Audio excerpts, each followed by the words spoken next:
তো hey guys, এর আগের ভিডিওতে আমি তোমাদের বললাম যে আমরা আর্কিটেক্টস নিয়ে কিছুটা ভিডিও বানাবো, যার মধ্যে আমার বন্ধুরাও থাকবে। তো আপনারা প্রথমে দেখলেন অঙ্কিতা অনেক রকমের, আমার একটা ফ্রেন্ড, যে অনেক কিছু আমাদেরকে বোঝালো অঙ্ক সম্বন্ধে। তো আর্কিটেক্ট থেকে আজ আমি তোমাদের যেটা বলেছিলাম আমি হিস্ট্রি নিয়ে পড়াবো, তো সেটাই আমি আজকে শুরু করছি। সেটা হবে মুঘল সাম্রাজ্য বা মুঘল এম্পায়ার। তো মুঘল এম্পায়ার সম্বন্ধে যদি তোমরা সব থেকে প্রথম যেটা জিনিস জানতে হবে তার আগে, সেটা হচ্ছে তোর দ্য দিল্লি সালটিনেট।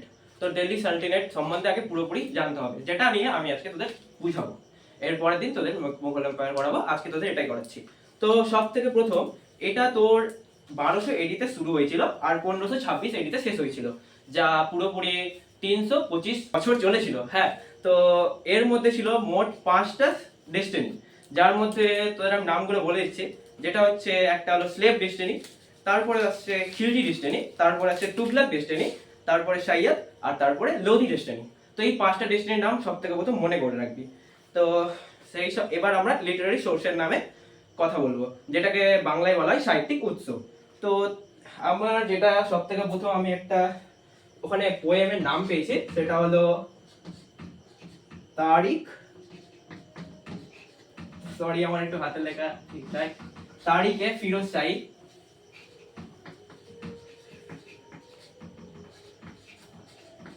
তারিখে ফিরোজ শাহী, এটা সব থেকে প্রথম গ্রন্থ পাওয়া গেছে। তো এখানে তোরা দেখতে পাবি এই যেটা তারিখ আছে, এটা হলো উর্দু শব্দ। কারণ 1280 আগে পর্যন্ত সাধারণত হিন্দুরাই আমাদের রাজত্ব করেছিল, কিন্তু 1200-র পর মুসলিমরা বেশিরভাগ রুল করেছিল, যার কারণে ওখানে উর্দু আর অ্যারাবিক ওয়ার্ডস বেশি ইউজ হতো। তো এই জন্য এখানে তারিখটার মানে হলো আসল হিস্ট্রি। তো এটার মানে, তারিখের মানে হিস্ট্রি, কথা বুঝতেই পারলি। তো এরপরে যেটা পোয়েম পাওয়া গেছে সেটা হলো পৃথিবী রাজ রাসু, যেটা লিখেছিলেন চাঁদ বারদাই। তো অথারটার নাম মনে রাখার দরকার নেই, মেন যেটা তোকে মনে রাখতে হবে সেটা হলো তোর পোয়েমটার নাম। তো এরপরে যেটা আমরা বলবো আর্কিওলজিক্যাল সোর্সেস, যেটার মধ্যে সব থেকে প্রথম আছে ইনস্ক্রিপশন, যেখানে আমরা অনেক রকমের কয়েন্স পেয়েছি, পাথর পেয়েছি, যার মধ্যে খোদাই করে অনেক কিছু আমরা ইনস্ক্রিপশনস পেয়েছি। তো এবার আরেকটা যেটা বেশি মনুমেন্টস, যেটা তোদের চোখে উজ্জ্বল এখনো আছে, সেটা হলো কুতুব মিনার।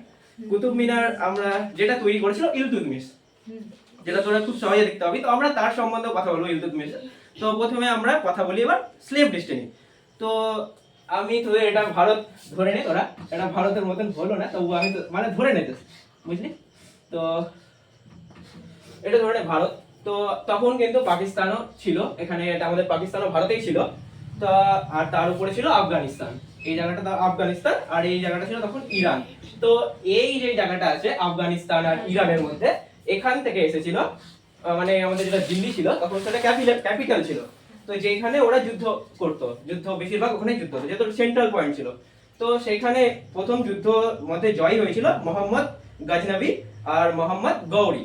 তো এরা দুজন যুদ্ধে জয়ী হয়ে সেই জায়গাটা দখল করে নেয়, ভারত দখল করে নেয়। তারপরে ওরা সব থেকে বড় রুলার্স হয়ে ওঠে ভারতের। তো তারাই তারপর দিয়ে রুল করে। এবার তারপরে কি হয়, তার ওর স্লেভ ওখান থেকেই শুরু হয়, স্লেভ সৃষ্টি হয়। তখন স্লেভের প্রচার খুব ছিল, যেখানের মধ্যে মোহাম্মদ গৌরীর একটা স্লেভ ছিল কুতুবউদ্দিন আইবক। কুতুবউদ্দিন তো ওই এতই ভালো স্লেভ ছিল ওর, যে ওই এতই বেশি ওর প্রতি খুশি হয়ে ওকে বলেছিল আমার মরে যাওয়ার পর তুই রাজ করবি এখানে, এরকম ওকে কথা দিয়েছিল। তো তারপরে যখন মোহাম্মদ গৌরী মরে যায়, তারপরে কিন্তু কুতুবউদ্দিন আইবক ওখানকার রুলার হয়ে যায়। তো ওই কিন্তু বেশি দিন রুল করতে পারেনি, প্রায় 4 বছর রুল করেছিল, 1206 থেকে 1210 পর্যন্ত। কারণ আসলে ওই একটা গেম খেলছিল, যেটা হলো পোলো গেম, যার মধ্যে ওর ইনজুরিস চলে আসে এবং তার কারণে ওর মৃত্যু হয়ে যায়। তো তারপর আর এটা তোরা এখান থেকেই বুঝতে পারছিস এটাকে স্লেভ ডেস্টিনি কেন বলা হয়, কারণ ও একটা স্লেভ ছিল, তার জন্য এটাকে স্লেভ ডেস্টিনি বলা হয়। তো আমি এখানে লিখে দিই স্লেভ ডেস্টিনি।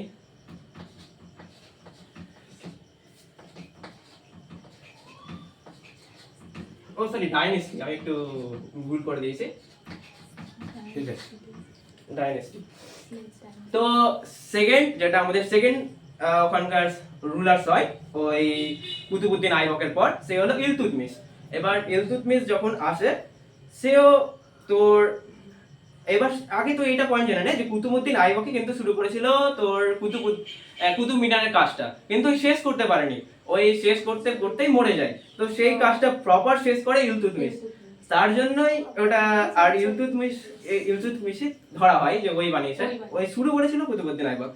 তো তোদের একটা এক্সট্রা নলেজ দিয়ে দিই যে ইলতুৎমিশের সব থেকে বড় যেটা অ্যাচিভমেন্ট ছিল, এক তোর ধরে নে এটা তোর ইন্ডিয়া যেটা বললাম, তো এর উপরে ছিল এখানে ধর চীনা, চীন, আর তার উপরে এই জায়গাটা ছিল তোর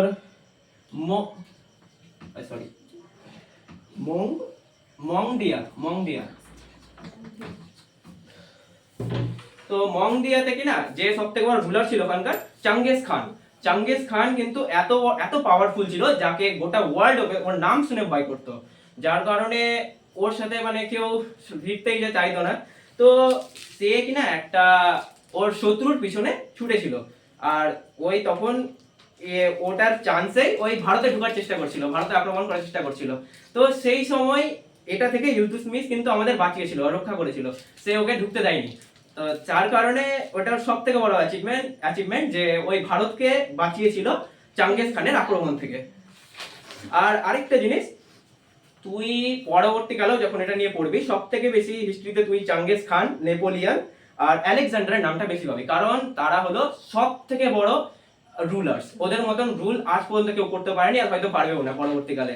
তারা ছিল সব, তার জন্যই ওদের নাম বিশেষ করে তুলে ধরা হয় সব জায়গাতে। এবার ইলতুৎমিশের পরে যে আছে সে হলো রাজিয়া সুলতানা। সো সে হলো C was the first woman who ruled Delhi. তো ও যেহেতু ওই মেয়ে ছিল, যার কারণে সেখানকার নোবেলস কাদের বলা হয়, যারা ধর রাজ দরবারে যেগুলো বড় বড় ওই উচ্চ পদস্থ লোকেরা হয় না, তাদেরকে নোবেলস বলা হতো। আর তারা সবাই মেল ছিল, তো যার কারণে ওরা কিন্তু সেটা সহ্য করতে পারতো না যে একটা মেয়ে তাদের উপরে ওই রুল করছে। সেই জন্য ওকে অনেক কিছু প্রতিবন্ধকতা এবং সমস্যার দেখা দিয়েছিল। তো এবার পরবর্তীকালে কিন্তু তার নোবেলসদের সাথেই তার যুদ্ধ হয়, যার মধ্যে সে মারা যায়। তো এখানে তোর ওর বীরতার প্রদান পাচ্ছিস যে ওই কত বেশি বীর ছিল মেয়েটা, যে গোটা দিল্লিকে ওই একাই রুল করেছিল। তো তার নাম সবসময় মনে রাখবি, রাজিয়া সুলতানা। তো তারপরে যে আছে নাসিরউদ্দিন, সে মাত্র 20 ইয়ার্স ওখানে রুল করেছিল। তো তারপরে এসেছিল বালবানকে greatest rulers of slave dynasty বলা তুলে ধরা হয়। কেন? কারণ ডাইনেস্টি, কারণ ওই ধরতে গেলে গোটা ভারতকেই ওই একাই মানে বিস্তার করার চেষ্টা করেছিল, আর অনেকটাই পেরেও ছিল। তো তোদের আমি আবার ভারতের ম্যাপটা দেখাচ্ছি, যা অত হ্যাঁ। তো এখানে তোর ধরে নে ওই এইখান থেকে পুরো সাউথের এত জায়গা পর্যন্ত এরিয়া দখল করে নিয়েছিল, আর এদিকে এখান থেকে পুরো ব্রহ্মপুত্র নদী পর্যন্ত প্রপার দখল করে নিয়েছিল, বিস্তার করে নিয়েছিল, এত পাওয়ার ছিল ওর, যার কারণে ওকে সব থেকে গ্রেটেস্ট রুলার তুলে ধরা হয়। এবার ওই তো তার জন্য এটা ধরা হয়। এবার তারপরে আসছে খালজি ডেস্টিনি, ওর মরে যাওয়ার পর খালজি ডেস্টিনি আসছে।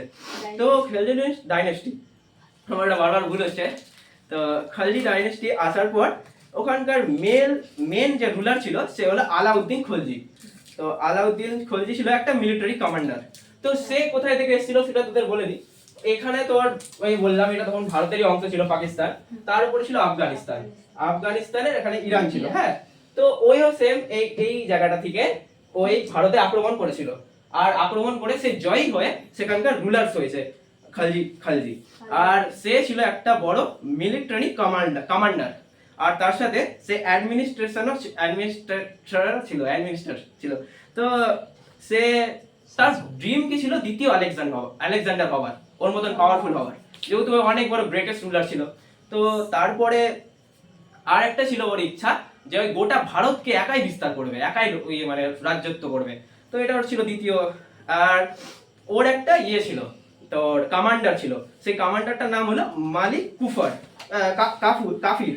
তো মালিক কাফির সে কিনা তোর এখানে যে সাউথ পড়লো বললাম, তো সাউথে ওই যুদ্ধ করে তার সোনা যত কিছু আছে সেগুলো লুণ্ঠন করে দিল্লির এই জায়গাটায় আলাউদ্দিন খলজির কাছে নিয়ে যেত। যে ওখানে লুণ্ঠন করেনি, আলাউদ্দিন খলজিকে দিত, কারণ যে দিল্লিতে থাকতো আলাউদ্দিন খলজি, যেটা একটা সেন্টার পয়েন্ট, তো ওখানে গিয়ে দিত, যার কারণে আরো বেশি পাওয়ারফুল হয়ে উঠেছিল। আর ওর সৈন্য অনেক বেশি পাওয়ারফুল ছিল। আর ওই কিনা একটা ভালো রুলার ছিল। কেন বলতো? ওই নিজের যেগুলো ওর সব আর্মি থাকে, আর্মি তো হলো মেন না, তো আর্মিকে ভালো মানে প্রদর্শন করতে পারতো, আর্মিদেরকে টাকাও বেতন দিত, তাদের পিছনে খাটতো, আর ওই জমি জায়গার পিছনে অনেক বুদ্ধি লাগাতো। কারণ জমি জায়গা যত থাকবে তত বেশি ওই ট্যাক্স নিতে পারবে, আর ট্যাক্স কিন্তু বেশি নিত না, ওটাও কিন্তু মানে ভালো করে বুঝতো যে কতটা নিলে গেলে মানুষ বিদ্রোহ করবে না, কারণ যদি বেশি নেয় তাহলে কিন্তু বিদ্রোহ করবে, সেই কারণে ওই সঠিকভাবে নিত যাতে কেউ ওর সাথে বিদ্রোহ না করে, আর ওর আয়ত্তও বাড়তে থাকে আর পয়সাও বাড়তে থাকে। তো এরকম ওই বুদ্ধিও ছিল। আর ওই সময় আলাউদ্দিন খলজির থাকার সময় তোর মুঘল যারা ভারতকে আক্রমণ করার অনেক চেষ্টা করেছিল। মুঘল কোথায় ছিল তোর, মানে এখানে ভারতের এই জায়গাটা ছিল মুঘল। তো এরা কিনা প্রায় 5 থেকে 6 বার আক্রমণ করেছে আলাউদ্দিন খলজি থাকতে, তবুও তারা ঢুকতে পারেনি ভারতে, কারণ আলাউদ্দিন খলজি ছিল প্রচুর পাওয়ারফুল রুলার, তার কারণে ওরা কখনোই ভিতরে আসতে পারেনি। তো এটাই ছিল ওর। তারপরে যখন ওই মরে যায়, তারপরে ওরই একটা কর্মচারী যে ছিল গাজী মালিক, যাকে বল গাজী মালিক, তো ওর আরেকটা নাম ছিল গিয়াসউদ্দিন তুগলক। তো যেহেতু ওর তুগলক ছিল তাই জন্যই কিন্তু তুগলক ডাইনেস্টি, ওই নাম থেকেই তুগলক ডাইনেস্টিটা এসেছে। তো সে মাত্র 5 ইয়ার্স রুল করেছে। তারপরে ওর পরে এসছে মোহাম্মদ বিন তুগলক, এবার ওর পাওয়ার এসছে, ওর কাছে সব পাওয়ারটা মানে মোহাম্মদ বিন তুগলকের কাছে চলে এসেছে। তো সে কিনা অনেক বুদ্ধিমতী ছিল, মানে অনেক বই টই নিয়ে পড়েছে, নোবেলস পড়েছে, কিন্তু ওকে ওয়াইজেস্ট ফুল বলা হতো। কেন বলা হতো? কারণ ওই কিনা একটু ওর বুদ্ধি অনেক ছিল, কিন্তু ওর যখন ওই প্র্যাকটিক্যালি কোনো কিছু করতে যেত ওই সবসময় ফেলই করতো। কিভাবে ফেল করতো তোকে আমি বুঝাচ্ছি। যে ধর আমি তোকে বললাম এর আগেও যে আমাদের ক্যাপিটাল কিন্তু সেই সময় দিল্লি ছিল, দিল্লি তো আক্রমণ কিন্তু সবসময় ওখানেই হতো দিল্লিতে, কিন্তু ওই কি ভেবেছিল ওই নিচে সাউথের এখানে সেন্টার পয়েন্ট করবে, ক্যাপিটালটাকে চেঞ্জ করে এখানে নিয়ে চলে আসবে। তো এবার ওই রাস্তায় বেরিয়েও পড়ে, ওর সব সৈন্য বাহিনী আর্মি সবকে নিয়ে বেরিয়ে পড়ে, কিন্তু এতই লালা ছিল যেগুলো সামগ্রী দরকার রাস্তায় যেতে সেটা কিন্তু ওই নিয়ে যায়নি, যার কারণে রাস্তায় লোকজন মরা শুরু করে। তখন ওকে আবার উল্টা ঘুরে যেতে হয় যে আমি কি ভুল করে ফেলেছি, তারপরে ওই ঘুরে নিয়ে যায় যখন। তো এটাই একটা সবথেকে বড় ভুল করেছে এখানে একটা। এবার দ্বিতীয়, তখন ছিল সিলভার কারেন্সি, হ্যাঁ, তো ওইটাকে চেঞ্জ করে কপার কারেন্সিতে আনে। তো এবার কি হয়, তাতে ওই ভেবেছে কপার কারেন্সিতে ভালো হবে, কিন্তু কপারের দাম ছিল কম, যার কারণে ভারতের সবাই ওটাকে ফেক কপার বানাতে শুরু করে এখনকার মানুষরা। তো যার কারণে ওখানে ইম্পোর্ট আর এক্সপোর্ট বন্ধ হয়ে যায়, কারণ তখন সবাই বুঝতে পারে যে ওই তো ফেক কারেন্সি ইউজ করছে, তো কেনই ওর সাথে ব্যবসা করবে। তো তারপরে এসেছিল ফিরোজ শাহ তুগলক, ওর মরে যাওয়ার পর। সে কিন্তু অনেক ভালো লোক ছিল, কাইন্ড আর চিয়ারিটি। তো দ্য এক্সাম্পল ওর দিচ্ছি আমি, যেমন ওই তোর অনেক কিছু ওয়ার্ক করেছে সোশ্যালের জন্য, হসপিটালসও খুলেছে এবং সবাইকে ফ্রিতে খাদ্য প্রদানও করেছে যাতে সবাই, তো ওই অনেক ভালো লোক ছিল এক কথায়।